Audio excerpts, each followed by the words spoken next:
बंगाल में अभी चुनाव की तारीखों का ऐलान ही हुआ था कि दिल्ली से एक ऐसी चिट्ठी आई जिसने कोलकाता से लेकर काली घाट तक हड़कंप ही मचा दी।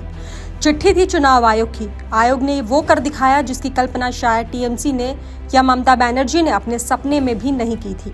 दरअसल चुनाव आयोग ने राज्य की पहली महिला मुख्य सचिव और ममता की सबसे भरोसेमंद आईएएस नंदिनी चक्रवर्ती को उनके पद से हटा दिया। सिर्फ मुख्य सचिव ही नहीं बल्कि गृह सचिव जगदीश प्रसाद मीणा, राज्य के डीजीपी और यहां तक कि कोलकाता की पुलिस कमिश्नर तक को हटा दिया गया है।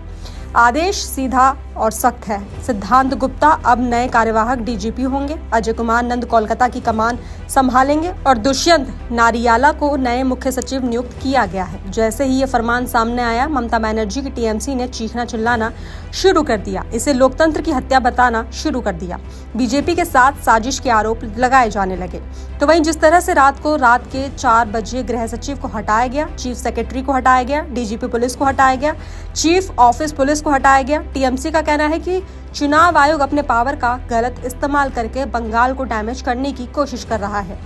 टीएमसी ने इसे बीजेपी और चुनाव आयोग के बीच षड्यंत्र बताया और इसके खिलाफ सदन में आवाज उठाने के साथ वॉकआउट भी किया। पार्टी का दावा है कि लाखों लोगों का वोट देने का अधिकार छीना जा रहा है और ये पूरी प्रक्रिया लोकतंत्र के खिलाफ है। तो वहीं दूसरी तरफ बीजेपी इसे पूरी तरह निष्पक्ष फैसला बता रही है। कांग्रेस भी इस फैसले पर खुश नजर आई। अधीर रंजन चौधरी ने तंज कसते हुए कहा कि बहुत सारे लोगों को बदलना जरूरी था और ये लोग ममता बनर्जी के करीबी थे। तो वहीं अब बड़ा सवाल ये है कि आखिर इन अधिकारियों के हटने से ममता बनर्जी इतनी बेचैन क्यों है? क्या ये सिर्फ एक प्रशासनिक फेरबदल है या इसके पीछे कुछ और भी है? दरअसल राजनीतिक गलियारों में चर्चा है कि ये अधिकारी सिर्फ अधिकारी नहीं बल्कि ममता बनर्जी के संकट मोचक थे, जो हर विवाद में उनके साथ ढाल बनकर खड़े रहते थे। मुख्य सचिव नंदिनी चक्रवर्ती को ही देख लीजिए। जनवरी 2026 में ही इन्हें पद पर बैठाया गया था। उनके बारे में कहा जाता है कि वह ममता बनर्जी के बेहद करीब थी।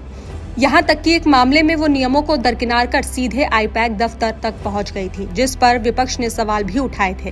तो वहीं डीजीपी और कोलकाता कमिश्नर पर भी विपक्षी कार्यकर्ताओं के खिलाफ कार्रवाई और सत्तारूढ़ दल को फायदा पहुंचाने के आरोप लगते रहे हैं। यही वजह मानी जा रही है कि इन अधिकारियों का हटना ममता बनर्जी के लिए सिर्फ एक प्रशासनिक बदलाव नहीं बल्कि उनकी राजनीतिक ताकत पर सीधा असर है।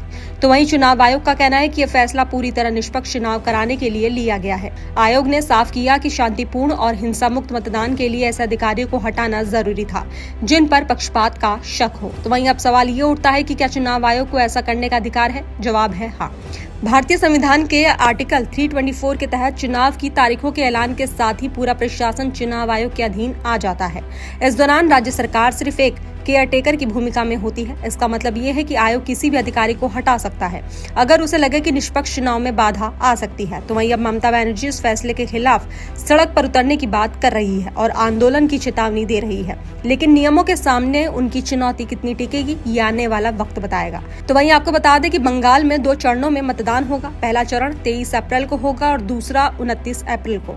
नतीजे 4 मई को आएंगे। तो वहीं अब देखना ये होगा कि बिना अपने खास अधिकारियों के ममता बनर्जी इस चुनावी लड़ाई को कैसे लड़ती है और क्या इस बार भी सत्ता में वापसी कर पाती है या बीजेपी कोई बड़ा उलटफेर कर पाती है।